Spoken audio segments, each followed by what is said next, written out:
ஓம் ஸ்ரீ குருப்யோ நமக. ஹரஹர சங்கர, ஜெய ஜெய சங்கர. தெய்வத்தின் குரல் முதல் பகுதி. அத்தியாயம் அன்னபூரணி.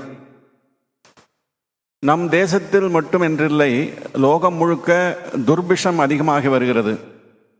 மெஷின்கள் நிறைய செய்து விடலாம், ஃபேக்டரிகள் நிறைய வைத்து விடலாம்.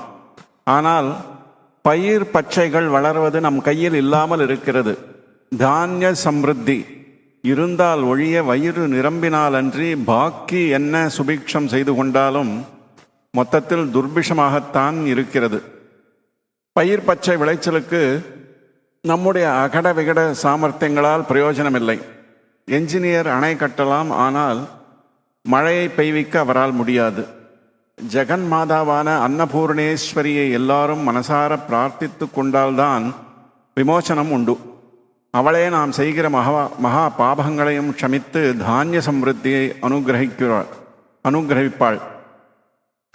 துர்பிஷம் போக அவளே பிச்சை போடுவாள். நம்முடைய ஆச்சாரியாள் ஸ்ரீ சங்கர பகவத் பாதாள் காசியில் இருந்தபோது அன்னபூர்ணி மீது ஒரு ஸ்தோத்திரம் பாடி அருளினார்.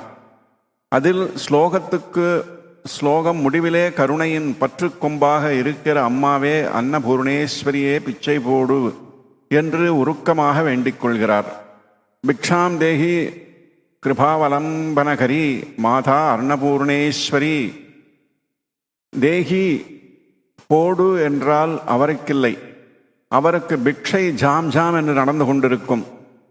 தவிரவும் நம் ஆச்சாரியர்களுக்கு சரீர அபிமானம், உதரபோஷணம், தான் என்கிற எண்ணம் லவலேசமும் கூட கிடையாது.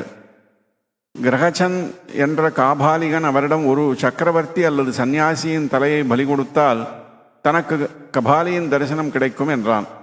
உடனே ஆச்சாரியால், சக்கரவர்த்தியின் தலைக்கு ஆசைப்பட்டால் உன் தலையே போய்விடும், சந்நியாசியின் தலை வேண்டுமானால் இதோ இந்த தலையை எடுத்துக்கொள் என்று தனது சிரசையை தொட்டு காட்டினார்.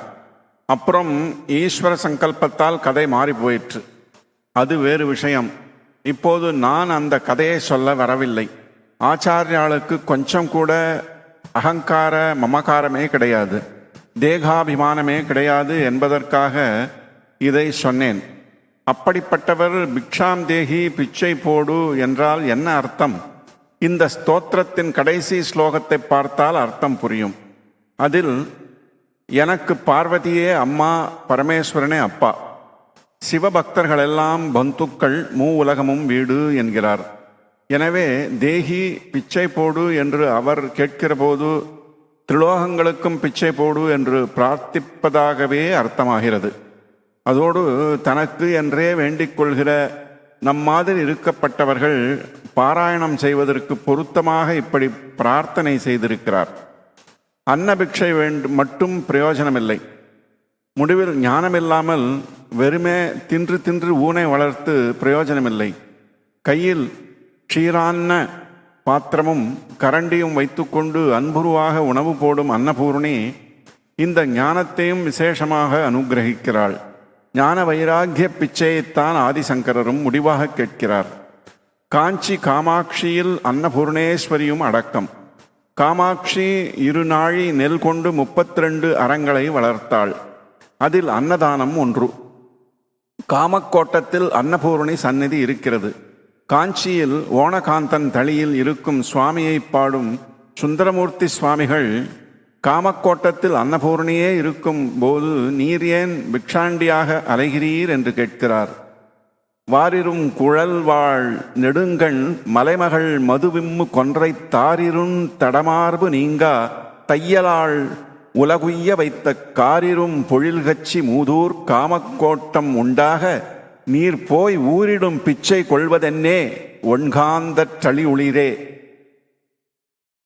சரீரம் ஆத்மா இரண்டுக்கும் உணவூட்டி வளர்க்கிற அன்னபூர்ணேஸ்வரியை துதித்து சமஸ்த ஜீவர்களுக்கும் துர்பிஷம் நீங்க பிரார்த்திப்போம்.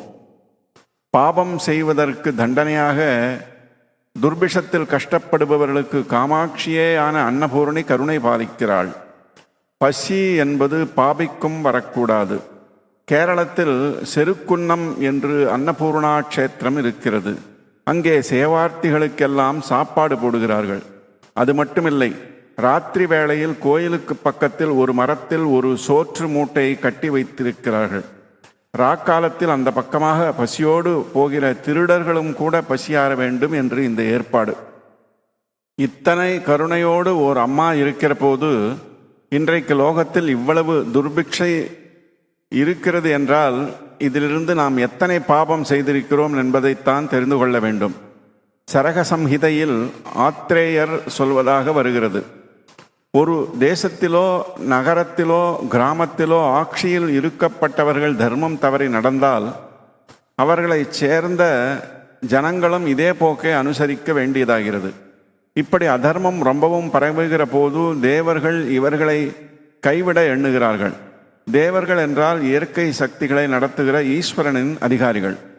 உடனே ருதுக்கள் மாறுகின்றன. மழை சரியாக பெய்வதில்லை. பெய்தாலும் காலம் தவறி, இடம் தவறி, அளவு தவறி பெய்யும். பருவக்காற்று முறைப்படி வீசுவதில்லை. வியாதி கிருமிகள் அதிகமாகின்றன. பயிர் பச்சைகளின் செழிப்பு போகிறது. உணவு பதார்த்தங்களில் துர்பிக்ஷம் கிடைக்கிற. கொஞ்சத்திலும் தோஷங்கள், கெட்ட காற்று, வியாதி, இவற்றால் தேசம் பாழாகிறது. இம்மாதிரி உலகத்துக்கு ஏற்படும் துர்பிக்ஷத்திலிருந்து நம்முடைய தப்பையே புரிந்து கொண்டு திருந்த பிரயாசை எடுத்தோமாயின் அன்னபூர்ணியே அன்னபிக்ஷை ஞான பிக்ஷை எல்லாம் போடுவாள். அவள் சரீரமே ஞானமயமானது. ஆவிலிருந்து க்ஷ வரையிலான எல்லா அக்ஷரங்களுமே உருவான மந்திர மாத்ருகா ரூபிணி அவள் என்கிறார் ஆச்சாரியாள். ஆதிக்ஷாந்த சமஸ்த வர்ணனகரி.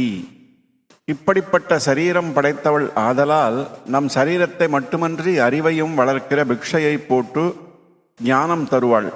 அது எப்படிப்பட்ட ஞானம் என்பதைத்தான் ஆச்சாரியாள் அன்னபூர்ணி ஸ்துதியின் கடைசியில் சொல்கிறார். அந்த நிலையில் பரமேஸ்வரனே தகப்பனாகவும் அம்பாளே தாயாராகவும் தெரிவார்கள். உடனே சகல ஜீவராசிகளுக்கும் சகோதரர்களாகி விடுவார்கள். மூவுலகமும் சொந்த வீடாகிவிடும். இது இப்போது நிறைய பேசப்படுகிற தேச ஐக்கியப்பாட்டை விட எத்தனையோ படிமேல். சர்வதேச ஐக்கியப்பாட்டுக்கும் மேலே. மூன்றுலக ஐக்கியப்பாடு. பக்தி இருந்தால் பராசக்தி ஒருத்தி இருக்கிறாள் என்ற பயமும் பக்தியும் இருந்து விட்டால் எல்லோரும் அவள் குழந்தைகள்தான் என்கிற சகோதர பாவம் தானாகவே வந்துவிடும். இதற்கு பிரசங்கம் வேண்டாம், திட்டம் வேண்டாம், பிரச்சாரம் வேண்டாம். அனாதி காலமாக இப்படித்தான் பிரத்யக்ஷத்தில் ஐக்கியம் இருந்திருக்கிறது. சுவாமிக்காக தெற்கத்திக்காரன் காசிக்கு போனான். சுவாமிக்காக வடக்கத்திக்காரன் ராமேஸ்வரத்துக்கு வந்தான். ஐக்கியப்பாடு, அதாவது இன்டகிரேஷன் என்கிற பேச்சு இல்லாமலேயே, சகோதர சகோதரிகளே என்று பிரசங்கம் இல்லாமலேயே மத உணர்ச்சியால் ஐக்கியமாக ஒரு தாய் வயிற்று குழந்தைகளாக இருந்து வந்தோம். இதோடு கூட அறிவாளிகளின் மட்டத்திலோ சகல சாஸ்திரங்களுக்கும் பொது பாஷையாக இருந்த சமஸ்கிருதம் தேசத்தின் 4 கோடிகளையும் ஒன்றாக சேர்த்து வைத்திருந்தது. இப்போது செக்யூலர் நாகரிகத்தின் மதத்தை விட்டாயிற்று. சம்ஸ்கிருதத்தையும் ஒரு மாதிரி தீர்த்து கட்டிவிட சகல எத்தனங்களும் நடக்கின்றன. நான் இங்கேயுள்ள நம்மவர்களை மட்டும் சொல்லவில்லை. ஹிந்திக்காரர்களும் இந்த கைங்கரியத்தில் நன்றாகவே காரிய ரீதியில் செய்து வருகிறார்கள். இடைக்காலத்தில் ஒரு பொது இணைப்பாக வந்த இங்கிலீஷையும் விரட்டிவிட பார்க்கிறார்கள். பாஷை விஷயம் கூட 2ஆம் பட்சம்தான். பக்தியை வளர்த்து விட்டால் போதும். அப்புறம் என் மாகாணம், என் ஜாதி, என் பாஷை என்று நமக்குள்ளேயே சண்டைகள் ஒரு காலம் வராது. ஐக்கிய பிரசங்கம் அதிகமாக இப்போதுதான் நமக்குள்ளே ஒரு சீமைக்காரன் இன்னொரு சீமைக்காரனுக்கு தண்ணீர் தரமாட்டேன், தானியம் தரமாட்டேன் என்று பிரிந்து நிற்கிறான். மாகாணத்துக்கு மாகாணம் எல்லை சண்டை வந்திருக்கிறது. பாஷையின் பேரால், ஜாதியின் பேரால் ஏற்கனவே கொடுமை நடந்ததாக இப்போது கிளப்பிவிட்டு இருக்கிற பிற்பாடுதான் வாஸ்தவத்தில் பாஷை சண்டை, ஜாதி சண்டை எல்லாம் வந்திருக்கின்றன. இத்தனைக்கும் மூல காரணம் மத உணர்ச்சி, பக்தி போனதுதான்.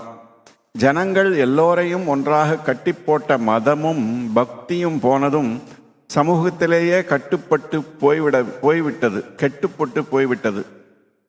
எனவே இப்போது சர்வரோக நிவாரணையும் பக்திதான்.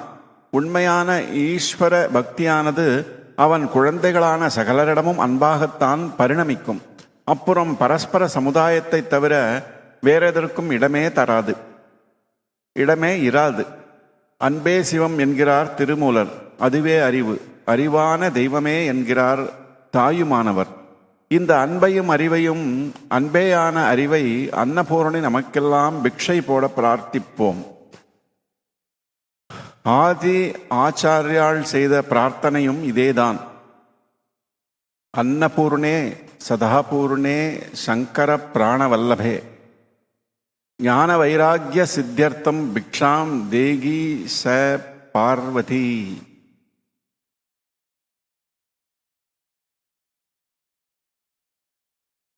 இத்துடன் அன்னபூரணி என்ற இந்த அத்தியாயம் நிறைவு பெறுகிறது. ஓம் சாந்தி சாந்தி சாந்தி.